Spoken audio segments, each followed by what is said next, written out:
نحمدہ ونصلی علی رسولہ الکریم اما بعد فاعوذ باللہ من الشیطان الرجیم بسم اللہ الرحمن الرحیم رب اشرح لی صدری ویسر لی امری واحلل عقدۃ من لسانی یفقہوا قولی۔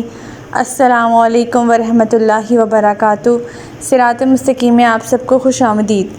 پچھلے سبق میں ہم لوگوں نے پڑھا تھا کہ اللہ تعالیٰ فرماتے ہیں کہ اگر زوجین کے درمیان باہمی تعلقات جو ہیں وہ بگڑ جائیں تو ایک ثالث مرد مرد کے خاندان سے اور ایک ثالث مرد عورت کے خاندان سے مقرر کر لو اور دونوں کو صلح کرواؤ۔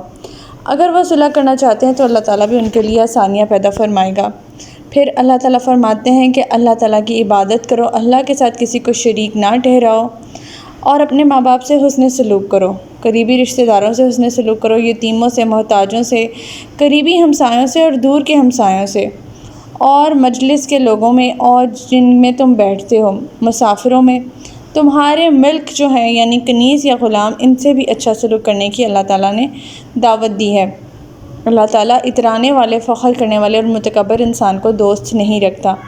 پھر اللہ تعالیٰ فرماتے ہیں کہ جو لوگ بخل کرتے ہیں اور لوگوں کو بھی بخل کا حکم دیتے ہیں، حالانکہ وہ یہ چھپاتے ہیں کہ جو اللہ تعالیٰ نے ان پہ فضل کر رکھا ہے وہ دوسروں کو شو نہیں کرتے، پتہ نہیں ان کی کیا یہ ریزن ہوتی ہے تاکہ ان کو خرچ نہ کرنا پڑ جائے، یہ اللہ ہی بہتر جانتا ہے۔ ایک تو وہ خود بھی بخل کر رہے ہوتے ہیں، دوسروں کو بھی بخل کا حکم دے رہے ہوتے ہیں، اور دوسروں کو شو بھی نہیں کرواتے جو اللہ ان پر فضل کر رکھا ہے۔ ایسے لوگوں کے لیے اللہ تعالیٰ کہہ رہے ہیں کہ ایسے لوگ کفران نعمت کرتے ہیں اور ان کے لیے ذلت والا عذاب تیار ہے۔ پھر اللہ تعالیٰ فرماتے ہیں اب دوسری کیٹیگری کے لوگ وہ ہیں جو کہ مال تو خرچ کرتے ہیں لیکن لوگوں کی رضامندی کے لیے، لوگوں کی دکھانے کے لیے کہ ہمارے پاس بھائی بہت ہے، شو آف کے لیے۔ ایسے لوگ جو ہیں ایمان نہیں لاتے نہ اللہ پر نہ آخرت کے دن پر، اور شیطان ایسے لوگوں کا ساتھی بن جاتا ہے اور وہ بہت ہی برا ساتھی ہے۔ پھر اللہ تعالیٰ فرماتے ہیں ان کا کیا ہی بگڑتا تھا اگر یہ لوگ ایمان لے آتے اللہ پر اور اس مال میں سے خرچ کرتے جو اللہ تعالیٰ نے انہیں دیا ہے۔ اللہ تعالیٰ خوب جاننے والا ہے۔ پھر اللہ تعالیٰ فرماتے ہیں کہ اللہ تعالیٰ کی ذات کسی پر بھی ذرا برابر ظلم نہیں کرتی۔ اگر کسی نے کوئی نیکی کی ہوگی تو اللہ تعالیٰ اسے بڑھا چڑھا کر دگنا چگنا کر کے عطا کرے گا، اور اپنے ہاتھ سے بہت بڑا اجر بھی عطا کرے گا، اور اللہ تعالیٰ کا اجر جو ہے وہ بہت ہی بہترین ہوتا ہے۔ ہمارا آج کا سبق آیت نمبر 41 سے لے کر آیت نمبر 45 تک ہے، تو آج کا سبق شروع کرتے ہیں۔ بسم اللہ الرحمن الرحیم۔ فَكَيْفَ إِذَا جِئْنَا مِنْ كُلِّ أُمَّةٍ بِشَهِيدٍ وَجِئْنَا بِكَ عَلَى هَؤُلَاءِ شَهِيدًا۔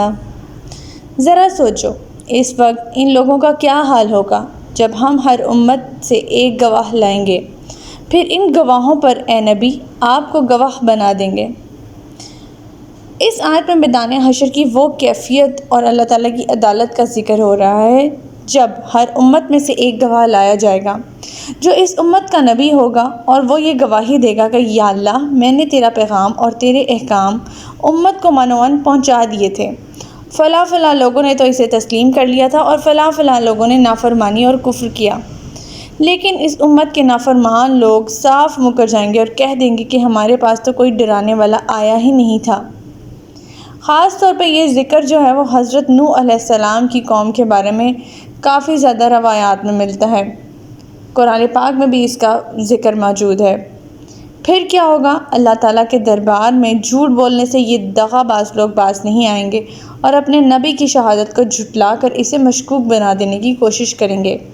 اس وقت رسول اللہ صلی اللہ علیہ وآلہ وسلم کو لایا جائے گا تو آپ ان انبیاء کی شہادت کی تصدیق کریں گے۔ اس وقت بھی نافرمان لوگ اپنی ہٹ درمی سے باز نہ آئیں گے اور کہیں گے یہ تو اس وقت موجود ہی نہ تھے، یہ کیسے انبیاء کی تصدیق کر سکتے ہیں۔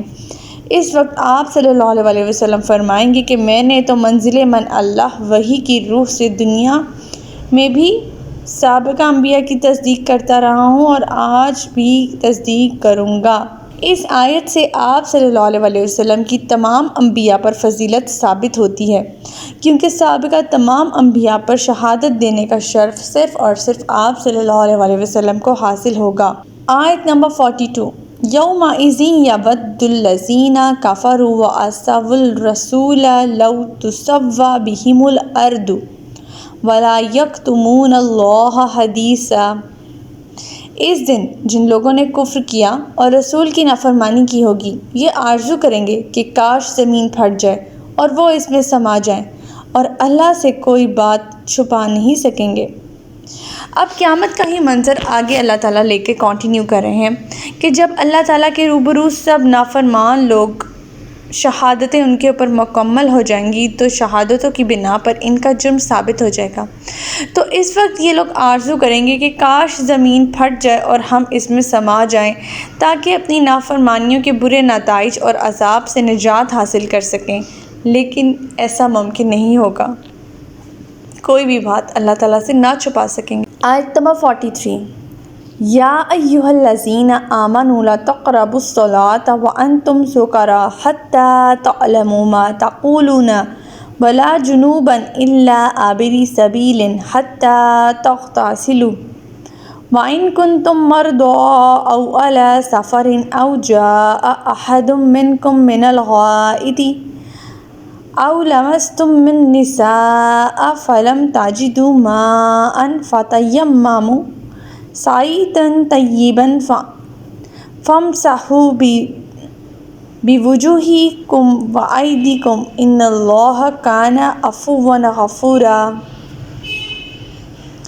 اے ایمان والو، نشے کی حالت میں نماز کے قریب تک نہ جاؤ یہاں تک کہ تمہیں معلوم ہو جائے کہ تم نماز میں کیا کہہ رہے ہو، اور نہ ہی جنبی نہائے بغیر نماز کے قریب جائے الا یہ کہ وہ راہ طے کر رہا ہو، اور اگر بیمار ہو یا حالت سفر میں ہو، یا تم میں سے کوئی شخص رفع حاجت کر کے آئے، یا تم نے اپنی بیویوں کو چھوا ہو، پھر تمہیں پانی نہ ملے تو اپنے چہروں اور ہاتھوں کا مسح کر لو اور نماز ادا کرو، یقیناً اللہ نرمی سے کام لینے والا اور بخشنے والا ہے۔ سیدنا علی بن ابی طالب رضی اللہ تعالیٰ عنہ سے روایت ہے کہ عبد الرحمن بن عوف نے ہمارے لیے کھانا بنایا، دعوت دی اور ہمیں شراب پلائی۔ شراب نے ہمیں مدہوش کر دیا، اتنے میں نماز کا وقت آ گیا۔ انہوں نے مجھے امام بنایا، میں نے پڑھا قل یا ایھا الکافرون لا اعبد ما تعبدون ونحن نعبد ما تعبدون، تو اللہ تعالیٰ نے یہ آیت نازل فرمائی ولا انتم عابدون ما اعبد کہنا تھا، تو انہوں نے ونحن نعبد ما تعبدون کہہ دیا۔ اس کے بعد سورہ مائدہ کی آیت نمبر 90 سے 91 کی روح سے شراب کو ہمیشہ کے لیے حرام قرار دے دیا گیا۔ اس وقت شراب کی بجائے سکر کا لفظ استعمال ہوا ہے اس آیت میں، جس سے از خود یہ معلوم ہو جاتا ہے کہ شراب کی طرح ہر نشہ آور چیز حرام ہوتی ہے نماز کے پاس جانے کے لیے، کیونکہ نشے کی حالت میں نیند یا غشی کی طرح کا ایک غشی ہوتی ہے، لہٰذا انسان کو معلوم رہنا مشکل ہے کہ آیا اس کا وضو بھی بحال ہے یا نہیں، یا ٹوٹ چکا ہے، اپنے ہوش و حواس میں وہ نہیں ہوتا۔ دوسرا حکم اس آیت میں تیمم اور غسل جنابت کے بارے میں آیا ہے۔ اللہ تعالیٰ فرماتے ہیں نماز کے لیے طہارت فرض ہے، لہٰذا عام حالت میں تو وضو کرنے سے یہ طہارت حاصل ہو جاتی ہے، لیکن جنبی آدمی کے لیے نماز سے پہلے غسل فرض ہے، خواہ یہ جنابت احتلام کی وجہ سے ہو یا صحبت کی وجہ سے۔ اس آیت میں بتلایا جا رہا ہے کہ اگر کسی کو وضو کے لیے یا جنبی کو غسل کے لیے پانی میسر نہ آئے یا کوئی بیمار ہو تو وہ ان صورتوں میں تیمم کر سکتا ہے۔ آیت نمبر 44، الم تر الی الذین اوتوا نصیبا من الکتاب یشترون الضلالۃ ویریدون ان تضلوا السبیل۔ کیا آپ نے ان لوگوں کی حالت پہ بھی غور کیا جنہیں کتاب کا کچھ علم دیا گیا، جس سے وہ گمراہی ہی خریدتے ہیں اور چاہتے یہ ہیں کہ تم بھی راہ حق سے بھٹک جاؤ۔ کچھ حصہ اس لحاظ سے کہ یہود کے علماء نے اللہ تعالیٰ کی کتاب کا ایک حصہ گم کر دیا تھا، اور جو باقی رہ گئی تھی اس میں بھی تحریف و تعویل کر ڈالی، اپنے مطلب کی دلچسپیاں اس کے اندر ڈال لیں، طرح طرح کی باتیں اس میں رہ گئیں، جو مین اس کا ایسنس تھا وہ گما دیا۔ ان کے دل جو تھے اور دماغ جو تھے وہ اللہ تعالیٰ کی رضامندی سے بالکل خالی تھی، اور اپنی ایسی گمراہ کن باتوں میں بھی وہ مسلمانوں کو الجھا دیتے تھے اور چاہتے تھے کہ مسلمان بھی اپنے راہ حق سے بہک جائیں جیسے کہ وہ بہک چکے ہیں۔ آیت نمبر 45، واللہ علم بأعدائکم وقاف باللہ ولیم وقاف باللہ نصیرا۔ اللہ تمہارے دشمنوں کو خوب جانتا ہے، تمہاری سرپرستی اور مدد کے لیے اللہ ہی کافی ہے۔